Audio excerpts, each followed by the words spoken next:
Hi friends, welcome back to my YouTube channel. Please subscribe ಮಾಡಿ. ಇನ್ನ ಜೊತೆ ನನ್ನ ಕತೆ ಧಾರಾವಾಹಿಯ ಮುಂದಿನ ಸಂಚಿಕೆಯಲ್ಲಿ ಏನಾಗುತ್ತೆ ಅಂತ ನೋಡ್ಕೊಂಬರೋಣ ಬನ್ನಿ. ಅಜಿತ್ ಅವರು ಮತ್ತು ಭಾಗ್ಯಮ್ಮ, ಶ್ರವಣ್ ಅವರು, ಸಂಗೀತ್ ಅವರು, ದೇವಿ ಅನ್ನೋರು ಎಲ್ಲರೂ ಕೂಡ ಕೋರ್ಟ್ರಲ್ಲಿ ಹಾಜರಾಗಿರ್ತಾರೆ. ಹಾಗೆ ಅಜಿತ್ ಅವರು ತಮ್ಮ ಸಾಕ್ಷಿಗಳನ್ನೆಲ್ಲ ಕೊಟ್ಟು ಭಾಗ್ಯಮ್ಮಂದು ಏನು ತಪ್ಪಿಲ್ಲ, ವೀರಣ್ಣ ಅವ್ರನ್ನ ಕೊಲೆ ಮಾಡಿರೋದು ಭಾಗ್ಯಮ್ಮ ಅವರು ಅಲ್ಲ ಅಂತ ಹೇಳಿ ಸಾಬೀತುಪಡಿಸ್ತಾರೆ. ಹಾಗೆ ಈ ಒಂದು ಕೊಲೆನ ಮಾಡಿರೋದು ಬೇರೆ ಯಾರು ಅಲ್ಲ, ಭದ್ರಾ ಅವರು ಅಂತ ಹೇಳಿ ಅವ್ರು ಹೇಳ್ತಾರೆ. ಹಾಗೆ ಭದ್ರಾ ಅವರು ಕೂಡ ಇದನ್ನೆಲ್ಲ ನಾನೇ ಮಾಡಿರೋದು ಅಂತ ಒಪ್ಕೋತಾರೆ. ಹಾಗೆ ಮತ್ತೊಂದು ಸಾರಿ ಅಜಿತ್ ಅವರು ಹೋಗಿ ಈ ಒಂದು ಕೊಲೆನ ಮಾಡಿರೋದು ಭದ್ರಾ ಆದರೆ ಅವರು ಸುಪಾರಿ ಕಿಲ್ಲರ್, ಇದ್ರ ಹಿಂದೆ ಯಾರೋ ಒಬ್ಬರು ಇದ್ದಾರೆ ಅಂತ ಅವರು ಹೇಳ್ತಾರೆ. ಯಾಕೆಂದರೆ ಅದಕ್ಕೆ ಅವ್ರಿಗಾಲೇ ಅನುಮಾನ ಬಂದಿರುತ್ತೆ ದೇವಯಾನಿ ಅವರ ಮೇಲೆ.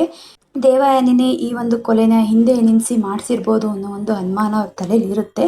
ನೆಕ್ಸ್ಟು ಜಡ್ಜ್ ಕೂಡ ಈ ಒಂದು ಸಾಹಸ ಮಾಡಿದ್ದೀರಾ, ಭಾಗ್ಯಮ್ಮ ಅವ್ರನ್ನ ನಿರಪರಾಧಿ ಅಂತ ಬಿಡಿಸಿದ್ದೀರಾ, ನಿಮ್ಮ ಒಂದು ಶ್ರಮಕ್ಕೆ ಪ್ರತಿಫಲ ಸಿಕ್ಕಿದೆ ಅಂತ ಹೇಳಿ ಭಾಗ್ಯಮ್ಮ ಅವ್ರಿಗೆ ನೀವು ತಪ್ಪು ಮಾಡಿಲ್ಲ ಅಂದರೂ ನೀವು ಇವಷ್ಟು ವರ್ಷ ಶಿಕ್ಷೆ ಅನುಭವಿಸಿದ್ದೀರಾ, ಈ ಶಿಕ್ಷೆ ಇಲ್ಲಿಗೆ ಕೊನೆಯಾಗುತ್ತೆ ಅಂತ ಹೇಳಿ ಅವ್ರನ್ನ ರಿಲೀಸ್ ಮಾಡ್ತಾರೆ. ನೆಕ್ಸ್ಟು ಭಾಗ್ಯಮ್ಮ ಅವ್ರನ್ನ ಸಂಗೀತ ಅವರು ಮನೆಗೆ ಬಂತು ಅಂತ ಕರೆದಾಗ, ಇಲ್ಲ ನಾನು ಅಳಿಯನ ಮನೆಯಲ್ಲಿ ಇರೋಕ್ಕಾಗಲ್ಲ ಅಂತ ಅಂದಾಗ ಅಜಿತ್ ಅವರು, ನೀವು ಅಳಿಯ ಅಂತ ಅಂದ್ಕೊಂಡಿದ್ದೀರಾ, ಆದರೆ ನಾನು ನಮ್ಮ ಅಮ್ಮನ ಥರನೇ ನೀವು ಒಬ್ಬರು ಅಮ್ಮ ಅಂತ ಅಂದ್ಕೊಂಡಿದ್ದೀನಿ. ಹಾಗೆ ನೀವು ಬೇರೆ ಎಲ್ಲೂ ಇರೋದು ನಿಮಗೆ ಒಳ್ಳೆಯದಲ್ಲ, ಯಾಕೆಂದರೆ ನೀವು ಆಚೆ ಬಂದಿರ್ಬೋದು, ಆದರೆ ನೀವು ಒಳ್ಳೆ ಜೀವನ ಕಟ್ಕೋಬೋದು, ಆದರೆ ನಿಮ್ಮನ್ನು ಹಿಂದೆ ಇನ್ನೂ ಜನ ಬೆಳೀತಾರೆ, ನೀವು ಒಬ್ಬರೇ ಇರೋದು ಒಳ್ಳೆಯದಲ್ಲ, ಬನ್ನಿ ನಮ್ಮ ಜೊತೆ ಅಂತ ಕರ್ಕೊಂಡು ಹೋಗ್ತಾರೆ.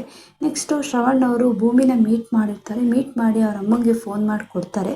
ಇದೆಲ್ಲ ಹೇಳಿರ್ತಾರೆ ಭೂಮಿ ಅಮ್ಮಂಗೆ, ನಿಮ್ಮ ಮಗಳು ಕಾನ್ಸ್ಟೇಬಲ್ ಆಗೋಕ್ಕೆ ಹೋಗಿದ್ದಾಳೆ, ಹಾಗೆ ವೀರಣ್ಣ ಅವ್ರನ್ನ ಕನಸನ್ನ ಅವಳು ನನಸು ಮಾಡಿಕೊಂಡು ಬರ್ತಾಳೆ ಅಂತ ಹೇಳಿರ್ತಾರೆ. ಹಾಗೆ ಅಮ್ಮನಿಗೆ ಫೋನ್ ಮಾಡಿಕೊಟ್ಟಾಗ ಅಮ್ಮ ಅಂತ ಅಂತಾಳೆ, ಹೌದು ಮಗಳನ್ನ ಮಾತಾಡಿಸ್ಬೇಕಾದ್ರೆ, ಓ ಮಗಳೇ ಏನು ನಿನ್ನ ವಾಯ್ಸ್ ಕೇಳಿ ಎಷ್ಟು ದಿವಸ ಆಯಿತು ಅಂತ ಅವರು ಕೂಡ ಭಾವುಕರಾಗ್ತಾರೆ. ಅಮ್ಮ ಹೇಗಿದ್ಯಮ್ಮ ಅಂತ ಕೇಳ್ತಾರೆ. ಚೆನ್ನಾಗಿದ್ದೀನಿ ಅಂತ ಹೇಳಿದ್ಮೇಲೆ, ಅಮ್ಮ ನೀನು ಹೇಗೆ ಬಂದೆ, ಯಾರು ಬೇಲ್ ಕೊಡಿಸಿದ್ರು ಅಂತ ಕೇಳ್ತಾರೆ. ಇನ್ಯಾರು ಕೊಡಿಸ್ತಾರೆ ಮಗಳೇ, ನನ್ನ ಅಳಿಯ ಅಜಿತ್ ಸಾಹೇಬ್ರು ಅಂತ ಹೇಳ್ತಾರೆ. ಆಗ ಭೂಮಿಗೆ ಒಂದು ಕಡೆ ಶಾಕ್ ಆಗುತ್ತೆ, ಇದೇನಿದು ಹೀಗೆ ಹೇಳ್ತಿದ್ದಾರಲ್ಲ ನಮ್ಮಮ್ಮ. ಅವ್ರಿಗೆ ಗೊತ್ತಿರುತ್ತೆ, ಯಾಕೆಂದರೆ ಲಕ್ಷ್ಮಕ್ಕ ಹೇಳಿರ್ತಾರೆ ಅಜಿತ್ ಸಾಹೇಬರು ಭಾಗ್ಯಮ್ಮ ಅವ್ರಿಗೆ ಬೇಲ್ ಕೊಡಿಸಲ್ಲ, ಅವ್ರನ್ನ ಆಚೆ ಕರ್ಕೊಂಬರಲ್ಲ ಅನ್ನೋ ಒಂದು ಹೇಳಿರೋ ಒಂದು ವಿಷಯನೇ ಇಟ್ಕೊಂಡು ಅವರು ಮನಸ್ಸಲ್ಲಿ ನೋವು ಪಡ್ತಿರ್ತಾರೆ. ಈ ಒಂದು ವಿಷಯ ಕೇಳಿದ ತಕ್ಷಣ ಶಾಕ್ ಆಗುತ್ತೆ. ಹಾಗೆ ಶ್ರವಣ್ ಅವ್ರನ್ನ ಮುಖ ನೋಡಿದಾಗ, ಇಲ್ಲ ಮಗಳೇ ಹೌದು ಅಜಿತೆ ಕಷ್ಟಪಟ್ಟು ಬಿಡಿಸಿದ್ದಾನೆ ಅಂತ ಅವ್ರ ರಿಯಾಕ್ಷನಲ್ಲಿ ಅವರು ಹೇಳ್ತಾರೆ. ಆಗ ಭೂಮಿ ಅವ್ರಿಗೆ ಹೌದಾ ಅನ್ನೋ ಒಂದು ಅವ್ರಿಗೆ ಹಿಂದೆ ಹೋಗ್ತಾರೆ. ಇದು ಹೇಗಾಗುತ್ತೆ, ಅಜಿತ್ ಅವ್ರು ಬಿಡಿಸಲ್ಲ, ನಾನೇನಾದರೂ ಮಾಡಿ ಕಾನ್ಸ್ಟೇಬಲ್ ಆಗಿ ಬಂದು ಆಮೇಲೆ ಬಂದು ಏನಾದರೂ ಮಾಡಿ ನಮ್ಮ ಅಮ್ಮನ ಆಚೆಗೆ ತರಬೇಕು ಅನ್ನೋ ಒಂದು ದಿಟ್ಟ ನಿರ್ಧಾರವನ್ನು ಮಾಡಿರ್ತಾರೆ. ಹಾಗೆ ಅಜಿತ್ ಅವ್ರನ್ನೂ ಕೂಡ ತುಂಬಾ ದ್ವೇಷ ಮಾಡ್ತಿರ್ತಾರೆ. ಯಾವತ್ತೂ ಅಜಿತ್ ಅವ್ರನ್ನ ನಂಬಾರ್ದು, ನಾನು ತಪ್ಪು ಮಾಡಿದೆ ಅಂತ ಹೇಳಿ ಅವ್ರು ತುಂಬ ಮನ್ಸಿಗೆ ನೋವು ಮಾಡ್ಕೊಂಡಿರ್ತಾರೆ. ಈ ಒಂದು ವಿಷಯ ಕೇಳಿದ್ಮೇಲೆ ಅವ್ರಿಗೊಂಥರ ಮನಸ್ಸು ಚೇಂಜ್ ಆಗುತ್ತೆ. ಮುಂದೆ ನೋಡಬೇಕು, ಈ ಒಂದು ಟ್ವಿಸ್ಟುಗಳು ಕೊಡ್ತಿದ್ದಾರೆ ಅಂದರೆ ಆ ಥರ ಟ್ವಿಸ್ಟುಗಳು ಕೊಡ್ತಿದ್ದಾರೆ ಈ ಧಾರಾವಾಹಿಲಿ. ಮುಂದೆ ಏನು ಮಾಡ್ತಾರೆ ಅನ್ನೋದನ್ನಂತೂ ಗೊತ್ತಿಲ್ಲ.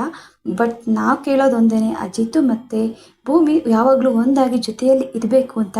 ಈಗ ಏನೇನು ಟ್ವಿಸ್ಟ್ ಬರುತ್ತೆ ಗೊತ್ತಿಲ್ಲ. ಈ ಒಂದು ವಿಷಯನಾದರೂ ಕೇಳಿ ಇಬ್ಬರು ಮನಸ್ಸು, ಅಜಿತ್ ಮನಸ್ಸಿದೆ, ಬಟ್ ಆದರೆ ಭೂಮಿಗೆ ಈ ಒಂದು ಅಮ್ಮನ ಆಚೆ ತರಲ್ಲ ಅನ್ನೋ ಒಂದು ಕಾರಣಕ್ಕೋಸ್ಕರ ಅಜಿತ್ ಮೇಲೆ ಕೋಪ ಮಾಡ್ಕೊಂಡಿದ್ದಾರೆ ಹೊರತು ಅಜಿತ್ ಮೇಲೆ ಅವ್ರಿಗೂ ತುಂಬ ಪ್ರೀತಿ ಇದೆ.